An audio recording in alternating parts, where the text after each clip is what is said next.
the lyrics are juvenile, and I'm disappointed in that. And they're way better than that. So for people to say that Metallica's back, for people to say that Metallica is, hearkening the Kill 'Em All sound, slow your roll. Because first of all, we haven't heard the whole album yet.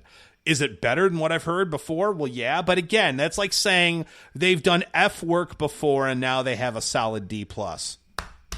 Congratulations. I mean, I'm not, going to freaking sound the alarm and say Metallica, is leading the charge in the metal brigade across, the world here. I don't know. I think we'll find out a lot more come November, but dude, I'm not, sold on the fact that Metallica's back by one track that's lackluster at best.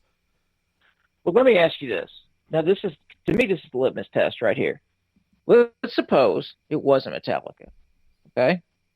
Let's suppose you heard that track randomly, like you're just, like we do. We scour, we go around listening to, here's a clip from a new band, whatever, you listen to it. Mm-hmm. If you heard that song and it wasn't Metallica, it was a band you never heard of. It was Douchebags Incorporated or whatever. Would you be looking forward to that CD? Would you? Well, that's a fair point. The answer is, if I'm being honest, would I think the song from a band I've never heard of is okay? Yeah. Would I probably think it's a little bit better if it was a band I've never heard of before? Yeah, probably. I would still say the lyrics suck. But I would go, all right, well, these, they got some promise here. There's a couple, pretty good riffs here and a good solo in the middle. And okay, I get it. And maybe that's not fair to say, but you're Metallica. So you got to do better than just like, oh, okay, these guys aren't bad. That doesn't work for me, and it shouldn't work for anybody. Well, yeah, I agree with what you're saying. And it's very hard to separate yourself from the feelings that you had, for Metallica at one time, or at least I did, because as we've talked about before, they were in my sweet spot. They were coming up in my teens. So it's very difficult to separate yourself from that. I liked it. I thought it was a good track in terms of, the music. I agree. The lyrics are juvenile, but it's not so bad. It's not Circus Maximus like, Well, that. Yeah, I guess that's fair. But again, maybe we'll check out the rest of the album. I just remember I've been burned too many times by buying into the Metallica pre-album hype. What was the last album they had? Death Magnetic. That's what it was. Yes, you're correct. And I remember hearing like, dude, Metallica, the first, listen to this, man. It's heavy, dude. And I'm going, this sucks. What are you talking about? It's just so funny to me how much Metallica or just metal fans are willing to settle on Metallica making D+ work. That's just my opinion. And maybe that's as good as they can get now at this point in their career. I don't know. But, maybe you hold out hope and hope the whole album is decent and you don't have lyrics written by an 8th grader. Go. Well, speaking of D+ work, I'm going to go on a little bit of a tirade here, so just give me a little bit of room. No, hey, go ahead, man. I just ranted on Metallica for damn near 5 minutes, so have at it, dude. The floor is yours. All right, well, at least Metallica at one time did decent work.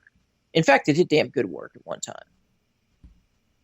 On the other hand, the news story I have to present now is that members of Quiet Riot and Pantera and Dio and Skid Row and Wasp and Dokken and the list goes on and on and on. Adler's Appetite, OTEP, Bottom, Ace Frehley's band, Survivor, are all getting together to do an Ultimate Jam Night tribute to Lemmy. All right, now Lemmy died if I'm not mistaken, 9 months ago. Well, I think it was just late December of last year. Yeah, it could be. I'd have to look it up. I don't remember off the top of my head, but yeah. Okay. Well, here's the thing. Now, Lemmy's always considered the ultimate metalhead, and he lived that lifestyle. I'm not arguing that. Hell yeah, he did. Yeah, I mean, if you look up metal in the dictionary, there's a picture of Lemmy as far as lifestyle goes. But I bet you I could take it. I would take this bet. I bet I could take 8 to 9 metalheads out of any given stadium. And I'm not talking new metalheads. I'm talking about classic metalheads. pull them out and ask them to name 4 or more Motorhead songs, and they couldn't do it. Yeah, you're probably right. I don't Okay, necessarily disagree so with you. I mean, you obviously have Ace of Spades, you have Overkill, you have Orgasmatron. I mean, there's 3 I can think of. But if you take any other icon, if you take Dio, right? If you take any member of Guns N' Roses or Metallica or AC/DC or any other band that we pretty much idolize, you could name off 10 songs pretty easily without really busting, without breaking a sweat. But for some reason, we just keep on and on and on about fucking Lemmy. All right? Come on. He's Lemmy, dude. I'm going to say it. I'm just going to say it. And I know people are going to fucking steer their cars right into ditches as I say this. So if you're driving, pull over. All right? But Motorhead blew chunks, okay? Wow. They just were completely overrated. All right? I'm done with it. I'm sick of it. Let's stop pretending like he was the fucking Elvis Presley of metal. All right? Elvis Presley of metal is Glenn Danzig. Well, of course. I mean, just look at the chops. Exactly. But my point is this. Really? Do we need to keep going on? I mean, they didn't make this big of a deal when Dio died. I think they did. Yeah, there were tributes. Yeah, there were tribute albums and bands all over the place with Dio. There still is. Hell, they have a hologram of Dio. The hologram is badass, by the way. That is. But let's stop it. Really? Wow. Let's just stop it with the whole Lemmy thing. Your out of control hatred for Motorhead is just not even acceptable to me. Again, who fights in a fight, or who wins in a fight between Lemmy and God? It's a trick question because Lemmy is God. Oh, please. Come on. Bobby Knight's God. I'm just kidding. No, I don't disagree. I don't have like this vitriol for Motorhead that you have. But I do think they're definitely a tad overrated. Don't get me wrong, but dude, they're freaking Motorhead already. I got to see them live. They were awesome. Lemmy is lived the absolute metal lifestyle, but actually kind of, what's interesting about him, post-mortem, if you will, is you get to learn a little bit more about, he was actually, when he wasn't, touring or anything like that, he was a pretty lonely old man who just kind of sat at the whiskey and drank and played like video poker. You know what I mean? I mean, it's just, it's weird because you would think, I mean, this guy, if you ever wanted to know where Lemmy is, you just go down to the whiskey. He's probably having some drinks and, playing video poker and just sitting at the bar, which I just find amazing. They should just have a hologram of him at the video poker machine. Yeah, just have it permanently there.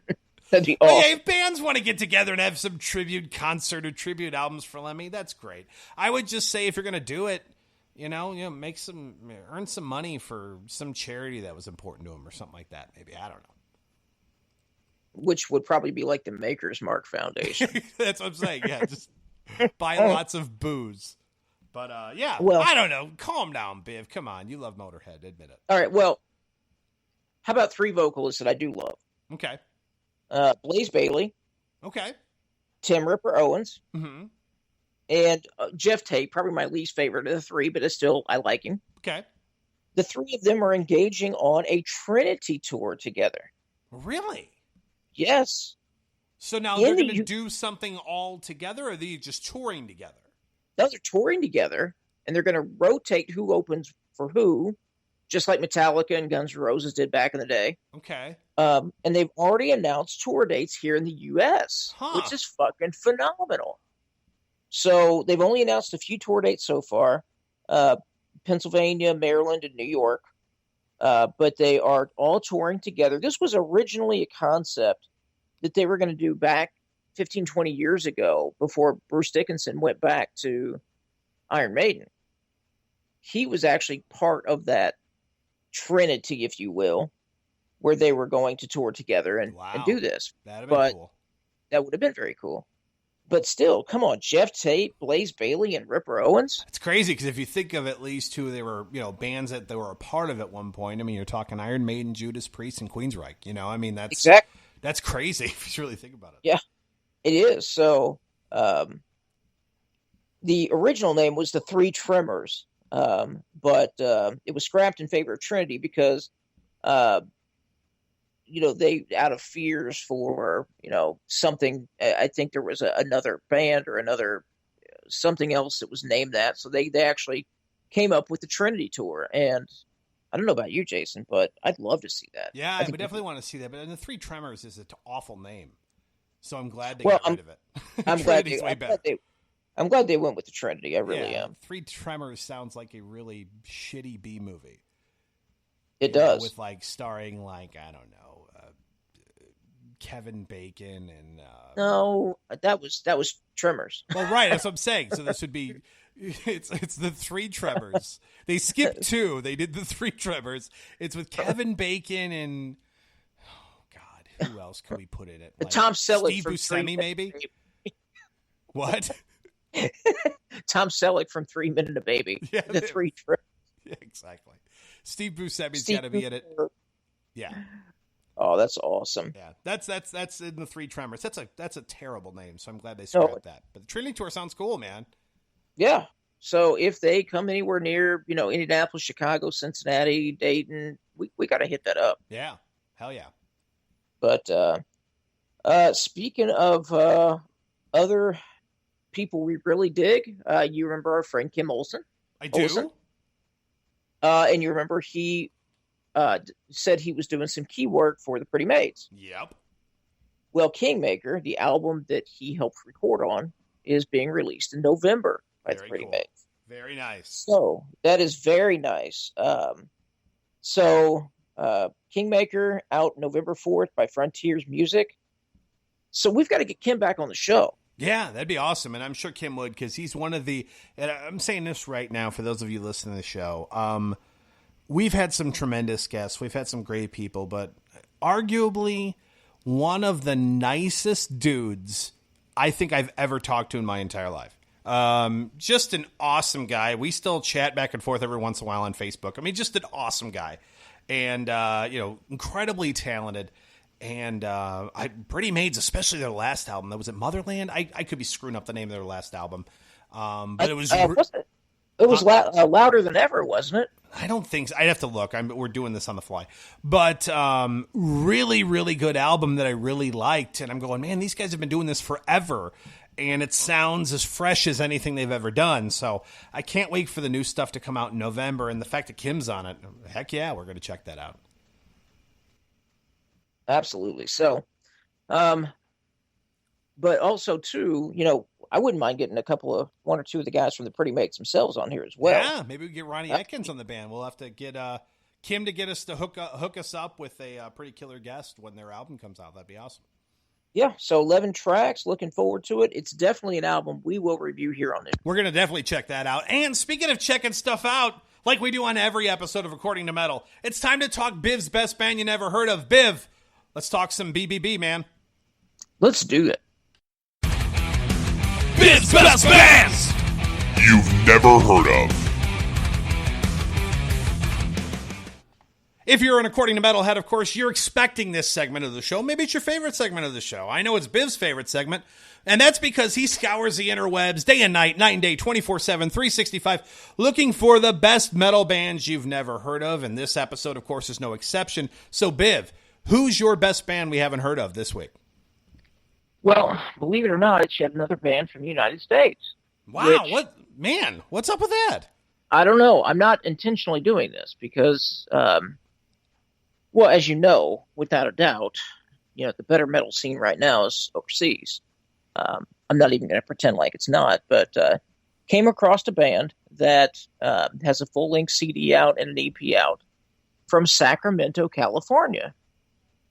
And they are, and I hope I'm pronouncing this right, Helion Prime. It's Helion Prime. Yeah, that's how I would think so. But they've got, like I said, a full-length CD and an EP out. Very progressive, but not to the point where it's annoying. It's more structured, and it's it's the type of music where you can sit down and listen to it, where no one in the room is going to be like, "Oh, dude, this is